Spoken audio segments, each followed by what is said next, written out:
Good morning, good morning, good morning, good morning, good morning, good morning, good morning, good morning, good morning, good morning, good morning, good morning, good morning, good morning, good morning, good morning, good morning to everybody out there. I'm doing something different. I have all of my streaming platforms kind of in one big mesh here. So if you see my eyes going several different ways today, or to all of my podcast listeners that's I'm recording to as well, if I kind of mention something, hey, that's not a podcast, then yes, it's either Facebook, Instagram, or YouTube, Spotify, Apple, iTunes. You can find me on all of those platforms every day, same time, same place.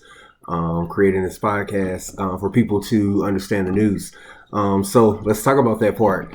Here's what happened yesterday in politics. So the Congress committee finally passed the $2 trillion bill. Out of that $2 trillion, money is going to be designated and set aside for different entities. So with that being said, I could find my notes here. This is why you have everything ready. Out of that 2,425,000,000,000 goes to businesses, cities, and states. Businesses is going to be mentioned quite a few times. Peep it.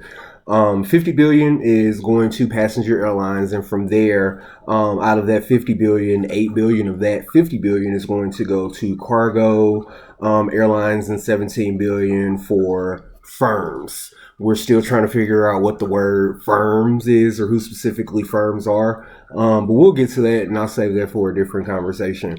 What was actually blocking this entire thing up, and this kind of came out yesterday, did a lot of research on this last night, was some bullshit.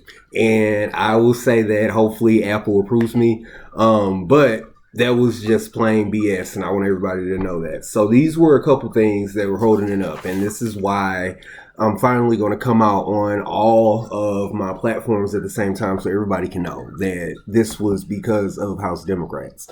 Yes, Republicans were trying to add, or essentially still got away with adding, a lot of malarkey. There was a cattle bill for farmers and produce and things like that for SNAP benefits. They were asking for, out of that amount, Democrats wanted a $15 minimum wage increase, and the farmers of America wanted 150 billion. Okay, so that held us up for about 24 hours there, going back and forth trying to hassle. Ultimately, Nancy Pelosi got her raise, and then ultimately SNAP benefits got extended and increased 30%. So all of that smaller verbiage that was in that bill, which was what was holding the progress up, and this is why I was horning in, mostly on Facebook. And after all of this is said and done, I'll probably stop Facebook because I know you guys are sick of seeing me every day. But for those of you who have found me on YouTube, I do appreciate the follow, whatever. But I'll probably just end up coming back to one platform, which will be my YouTube. Hey guys.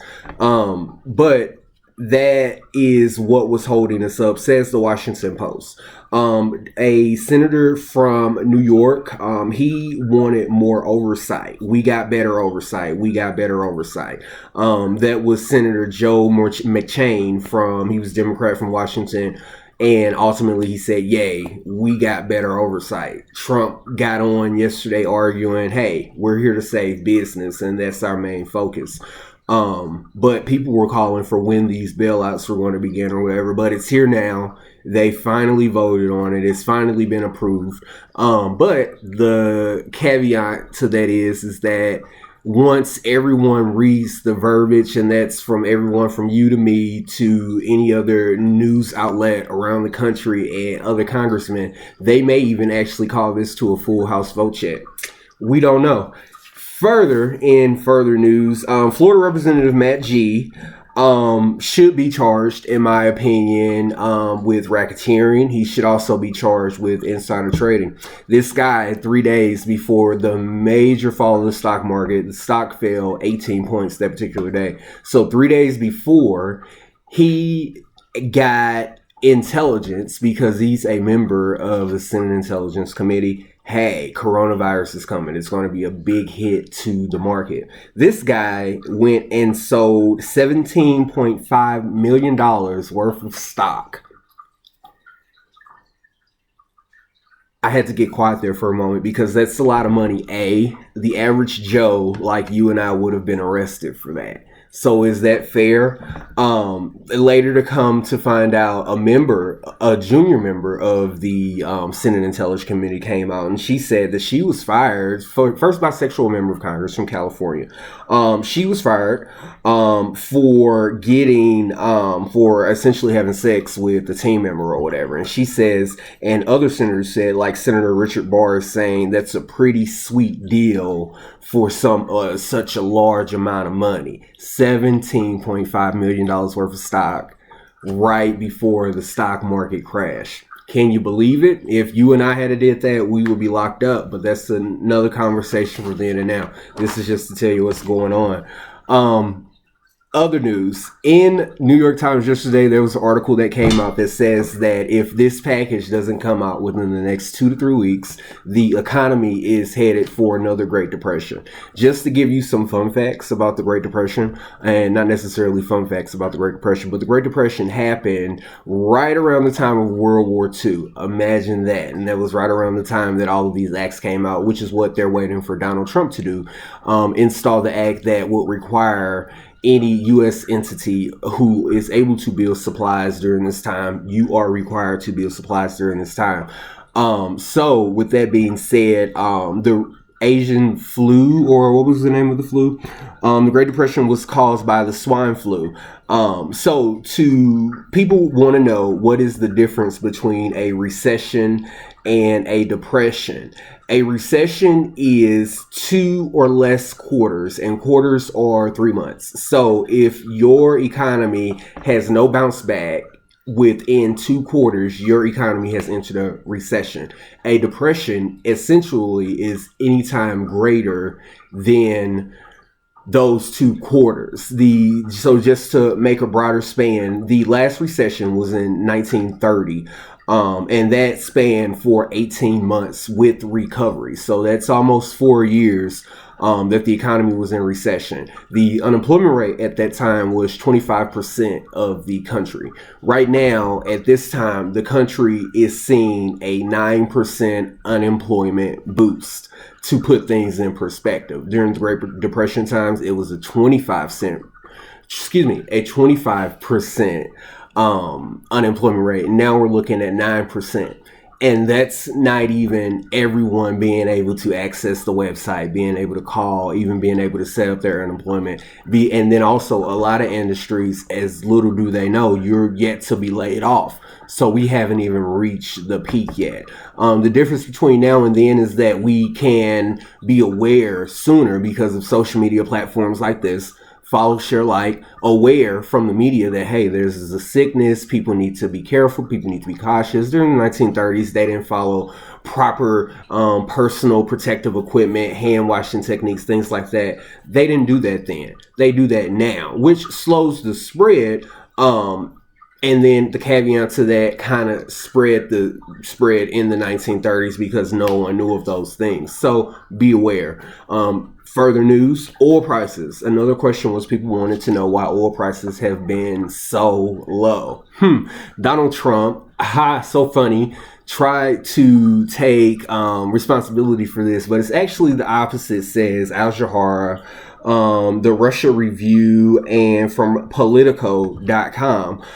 There was essentially a major market collapse in where was that? There was essentially a major market collapse in Iran. Oil's collapsed, markets collapsed, so they were unable to produce oil for about 6 months. So Saudi Arabia said, we're going to double our production, we're going to ramp up our production, and they did. And they said that they would continue to do so and will have doubled their production by April 1st. So gas may get cheaper because of this. Well, let's see. So regular price of oil, each barrel is $45.91 per barrel. And that's from several different websites. I've just taken it and kind of made an average of it. So we'll say $45. They, as Saudi Arabia, as a government, since they ramped up production, nobody was buying it. We have all this extra. Let's drop our oil down to $8.13 per barrel, and that's US dollar. No one in the world could beat $8. And by doing that, they showed their customers. So you're looking at Conoco, you're looking at your Mavericks, you're looking at your, not your BPs, but your Shells, you're looking at your Come and Goes, those smaller entities that you see spread out, but not everywhere. They gave those guys heavy discounts. And United States made the biggest loss, one day history loss ever. Like, yeah, the stock market is a fluctuating thing. You lose some points, you get some points, but on oil, one day in history, we went from $43.83 per barrel to $31.13 because of this bidding war started by Saudi Arabia. So thanks, Saudis. We appreciate you guys somehow. Other news, because I'm also running out of time. BlackRock. BlackRock is the largest producer in the world of fossil fuels. In my personal opinion, they should be charged for crimes of humanity. The founder and CEO of BlackRock, which is the largest manufacturer of fossil fuels in the entire world, has just recently come out after years and years and years of the global warming crisis and said, hey, I think we need to actually do something about this. Imagine that. So that's a fun fact for you there. Nobody's going to sue them for crimes of humanity or anything, which I think we should. Call your senator, call your congressman. England AP, in further news, states that vaping is not as bad as the U.S. is making it seem. English AP is also stating that the U.S. is only doing that because the U.S. is the world's largest manufacturer of tobacco. Get that. Further news from Vice News, more interesting news that may pique your interest. Cocaine users out there, sorry, but Trump in this new deal, this stimulus deal that was supposed to help the American people, has said we are going to spray poison formaldehyde, or whatever the word is, over cocoa plants in Puerto Rico so we could stop or curb the cocaine pandemic. I don't know how you guys feel about that. Me, myself, I'm not a big user, but just to know that they spent 5 days arguing over cocaine, cattle in, Kansas and all of these other things. But as I stated so passionately Sunday and Monday, American people are dying. Nancy Pelosi wants big government and everyone has their hands out, but no one is blaming this guy for insider trading. No one is suing this company for crimes against humanity. It's just crazy, guys. Questions, comments, concerns, reach out for me. I am on YouTube, Spotify. I am on Apple Podcasts. I am on all of these platforms to bring you your politics and your news every day and make it simple to where you can understand it. Facebook, since they've passed this, if it takes too long, this will probably be my last time seeing you. So say hi to the other guys. YouTube, I'll see you guys later. Thanks for tuning in, guys.